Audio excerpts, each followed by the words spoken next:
Hello दोस्तों, कैसे हैं आप लोग। स्वागत करता हूं अपने इस यूट्यूब चैनल में। दोस्तों, आज के इस वीडियो में हम लोग बात करेंगे क्लास 9 के विज्ञान के बारे में। दोस्तों, क्लास 9 के विज्ञान के बारे में बात करेंगे। चैप्टर नंबर 1 देखेंगे दोस्तों, जिसका नाम है हमारे आसपास के पदार्थ। दोस्तों, जो भी बच्चे क्लास 9th में वो हमारे चैनल को सब्सक्राइब कर ले, क्योंकि आज से हम डेली उन लोगों को वीडियो प्रोवाइड किया करेंगे जिसमें उनका सिलेबस का चैप्टर का सारा टॉपिक कंप्लीट कराया जाएगा।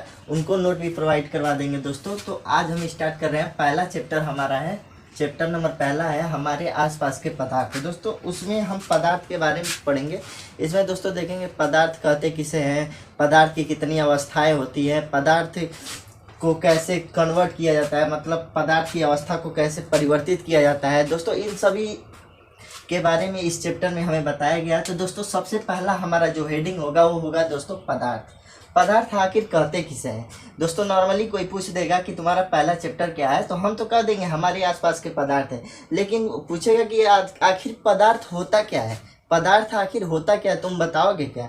तो दोस्तों, उसके लिए हम इसकी परिभाषा को देखेंगे। तो कहेंगे उनसे, विश्व में प्रत्येक वस्तु जिस सामग्री से बनी है, दोस्तों विश्व में प्रत्येक वस्तु जिस सामग्री से बनी है उसे पदार्थ कहते हैं। कहेंगे कि संसार में जो भी वस्तु जिस सामग्री से बनी हुई है, सभी वस्तु जिस सामग्री से बनी हुई है उसे हम पदार्थ कहते हैं। पदार्थ कहते हैं, उसे हम पदार्थ कहते हैं। हमारे आसपास विद्यमान हर वस्तु में पदार्थ है। हमारे आसपास विद्यमान हर वस्तु में पदार्थ है। जैसे ये मार्कर हो गया, ये भी एक पदार्थ से बना हुआ। ये बोर्ड हो गया, ये भी एक पदार्थ ही से बना हुआ। इसके बाद क्या कहेंगे दोस्तों, पदार्थ स्थान घेरता है। जो पदार्थ होता है वो कुछ न कुछ स्थान जरूर घेरेगा। दोस्तों, जैसे ये बोर्ड है, यहाँ पर हम लगाए हुए हैं तो इतना जगह ये कवर किया हुआ है। ये मार्कर है, इसको कहीं रखेंगे तो ये भी स्थान छेकेगा। दोस्तों, इसलिए कहते हैं पदार्थ जो होता है वो स्थान घेरता है। इसके अलावा दोस्तों, इसमें इसका द्रव्यमान होता है। दोस्तों, इसका जो होगा द्रव्यमान होगा, कुछ ना कुछ इसका वजन जरूर होगा। तो नॉर्मली दोस्तों कोई पूछेगा पदार्थ किसे कहते हैं, तो हम ऐसे बताएंगे कि पदार्थ उसे कहते हैं जिसमें भार होता है और जो स्थान छेकता है, और संसार की सभी वस्तुएं जिस सामग्री से बनी हुई है उसे हम पदार्थ कहते हैं। दोस्तों, ये हो गया हमारा पदार्थ। अब देखेंगे दोस्तों पदार्थ के भौतिक गुण। दोस्तों, भौतिक गुण वो होता है जो हमें दिखाई देता है नॉर्मली तरीके से। दोस्तों, तो पदार्थ के भौतिक गुणों को देख लेते हैं। पहला हमारा दिया हुआ है दोस्तों, पदार्थ कणों से मिलकर बना होता है। जो दोस्तों कोई भी पदार्थ है, जैसे मान लीजिए हमारा ईंट एक ले लीजिए, ये दीवार है, दीवार का मान लीजिए ईंट एक ले लीजिए। ईंट दोस्तों किससे बनता है, मिट्टी को इकट्ठा करके उसको पहले साना जाता है पानी डाल के, उसके बाद उसको क्या किया जाता है, सांचे में डालकर पाथा जाता है, उसके बाद उसको भट्ठी में पकाया जाता है। तो दोस्तों, जो मिट्टी रहती है, मिट्टी कण से मिलकर बनी होती है ना, छोटे छोटे कणों से, तभी ना वो मिट्टी होता है। उसको जब गीला करके खाना जाता है, उसके बाद वो सांचे में भरा जाता है, तब ना ईंट का सामान लेता है, आकार लेता है। तो दोस्तों, जो हमारा पदार्थ होता है, कोई भी पदार्थ जो होता है कणों से मिलकर बना होता है। ये दोस्तों आपको क्लियर हुआ। दूसरा दोस्तों, ये सतत होते हैं। ये क्या होते हैं, सतत होते हैं। तीसरा देखिए दोस्तों, पदार्थ के कण अत्यंत छोटे हैं। दोस्तों बताए हैं दोस्तों, जो ईंट होता है वो भी कणों से मिलकर बना होता है, और उसके भी कण बहुत छोटे होते हैं, दिखाई नॉर्मली तरीके से नहीं देते हैं। तो दोस्तों, ये क्या है, पदार्थ के कण अत्यंत छोटे होते हैं। ये तो आपका तीसरा है। दोस्तों, ये हमारा था पदार्थ के भौतिक गुण जो हमें नॉर्मली दिखाई देते हैं। अब दोस्तों देखेंगे पदार्थ के अभिलाक्षणिक गुण। अभिलाक्षणिक गुण कहें या फिर रासायनिक गुण कर सकते हैं। दोस्तों, पदार्थ के दो गुण नॉर्मली आप बता सकते हैं। पदार्थ के दो गुण होते हैं। पहला क्या होता है, भौतिक गुण होता है। दूसरा जो होता है वो अभिलाक्षणिक गुण होता है या फिर रासायनिक गुण होता है। तो हम देखेंगे दोस्तों पदार्थ के अभिलाक्षणिक गुण। पदार्थ के अभिलाक्षणिक गुण क्या होते हैं दोस्तों, इसको देखिए। पदार्थ के कण निरंतर गति करते रहते हैं, यानी उनके पास गतिज ऊर्जा होती है।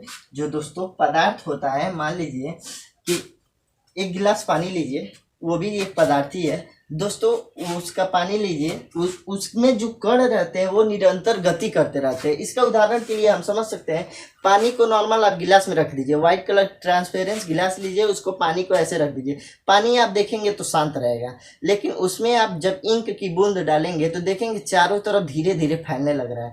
तो इसका मतलब ये है कि जो उसमें पदार्थ उपस्थित है उसके कण क्या है, गतिशील है। क्या है, उसके कण गतिशील है, इधर उधर जा रहे हैं, तभी इंक फैल रहा है। ठीक है दोस्तों, तो आपका ये क्लियर हो गया। दोस्तों, अगला क्या है, पदार्थ के कण के बीच में रिक्त स्थान होता है। पदार्थ के कण के बीच में रिक्त स्थान होता है। इसका उदाहरण समझ लीजिए दोस्तों कि मान लीजिए एक गिलास पानी लिए आप, एक गिलास पानी लीजिए और चीनी लीजिए शरबत बनाने के लिए। तो दोस्तों आप पानी ले लिए गिलास में, और जब चीनी को गिलास पानी में डालेंगे तो देखेंगे कुछ देर हिलाने के बाद क्या होगा, चीनी जो होगा वो पानी में मिक्स हो जाएगा। आखिर चीनी के कण गए कहाँ दोस्तों? जो चीनी के कण थे आखिर वो गए कहाँ? तो दोस्तों पानी के बीच में जो रिक्त स्थान था, पानी के बीच में जो रिक्त स्थान था उसी के अंदर जो चीनी के कण थे वो समाहित हो गए। इसलिए कहते हैं दोस्तों पदार्थ के कणों के बीच में रिक्त स्थान होता है। आगे दोस्तों तीसरा देखिए, पदार्थ के कण एक दूसरे को आकर्षित करते रहते हैं। पदार्थ के कण एक दूसरे को आकर्षित करते हैं। इसका उदाहरण इस तरह से आप समझ सकते हैं, जैसे नल से हम टोटी से पानी चलाते हैं और ऐसे मान लीजिए हम टोटी को दबाएं, पानी ऐसे गिर रहा, अगर पानी की ये बूंद है, समझ लीजिए ये बूंद, अगर उसको ऐसे हम काटते हैं तो देखेंगे हमारा उंगली इधर से इस पार चला जाएगा, लेकिन फिर पानी के बूंद एक दूसरे से जुड़ जाएंगे। मतलब वो एक दूसरे को आकर्षित करती रहती हैं दोस्तों। इसलिए कहते हैं पदार्थ के कण एक दूसरे को आकर्षित करते हैं। ये दोस्तों आपका देखिए दोस्तों, आपका भौतिक गुण 3 हो गया, उसके बाद आपका अभिलाक्षणिक गुण 3 हो गया। दोस्तों पदार्थ को ऐसे समझ लीजिए, ठोस जो है ये देखिए दोस्तों, इसको आप बर्फ मान लीजिए, ठोस जो होता है बर्फ मान लीजिए। फ्रिज में रखने के बाद पानी अगर फ्रिज में रख दिया जाता है तो बर्फ के समान हो जाता है, तो इसको ठोस आप कहेंगे। ठीक है दोस्तों, जो ठोस होते हैं उसके कण जो होते हैं वो बहुत पास पास होते हैं। क्या होते हैं? बहुत पास पास होते हैं। इसके अलावा देखिए इनके बीच में कुछ रिक्त स्थान भी होता है दोस्तों।